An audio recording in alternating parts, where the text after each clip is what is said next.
கடவுளுடைய கவனம் நம்ம மேலே இருக்கணும்னா, தேவனாகிய கர்த்தர் நம்மளை நினைக்கணும்னா, கர்த்தர் நம்ம மேலே அதிகபட்ச அக்கறை கொள்ளணும்னா அவருக்கு பிரியமாய் நடந்து கொள்ள வேண்டும். அவருடைய நாமங்களை நாம் தெரிந்து வைத்திருக்க வேண்டியது ரொம்ப இம்பார்ட்டண்ட்டு.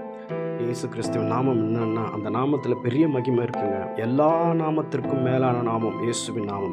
எல்லாவற்றையும் கீழ்ப்படுத்துகிற நாமம் இயேசு கிறிஸ்துவின் நாமம். அவரை விசுவாசிக்கிறவனை தேவனுடைய பிள்ளைகளாக்கும் அதிகாரமுள்ள நாமம், ரட்சிக்கப்படுவதற்குள்ள நாமம், பாவ மன்னிப்பை அருளி செய்கிற நாமம், நம்முடைய சகாயம் வானத்தையும் பூமியும் உண்டாக்கின கர்த்தருடைய நாமத்தில் உள்ளது.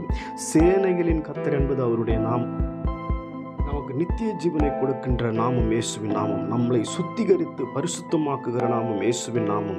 தமது ஜனத்தை காத்து கொள்ளுகிற நாமம் இயேசுவின் நாமம். பிசாசுகளை துரத்தி வியாதிஸ்தரை குணமாக்கும் நாமம் இயேசுவின் நாமம். 2-3 பேர் அவருடைய நாமத்தில் கூடி ஜபிக்கும் போது அவர்கள் நடுவே இருக்கும் நாமம் இயேசுவின் நாமம். ராஜாதி ராஜா கத்தாதி கத்தா என்னும் பெரிய நாமம் இயேசுவின் நாமம். நம் பாவங்கள், நம் கஷ்டங்கள், சிறையிருப்புகளை திருப்புகிற நாமம் இயேசுவின் நாமம். கர்த்தர் நாமம் ஜீவனை எடுக்கவும் கொடுக்கவும் அதிகாரமுள்ள நாமம். அசுத்தாவிகள் மேலும் இயற்கையின் மேலும் அதிகாரம் பெற்ற இயேசுவின் நாமம்.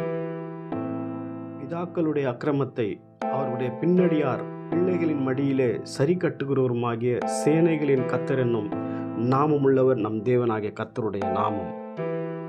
அதிசயங்களையும் அற்புதங்களையும் செய்யும் நாமம் இயேசுவின் நாமம். இந்த நாமத்தை நாம் இதை குறித்து அறிந்து கொள்வது மிக மிக முக்கியம். இயேசுவின் நாமத்தினால எல்லா விடுதலையும் உண்டு. ஆமென்.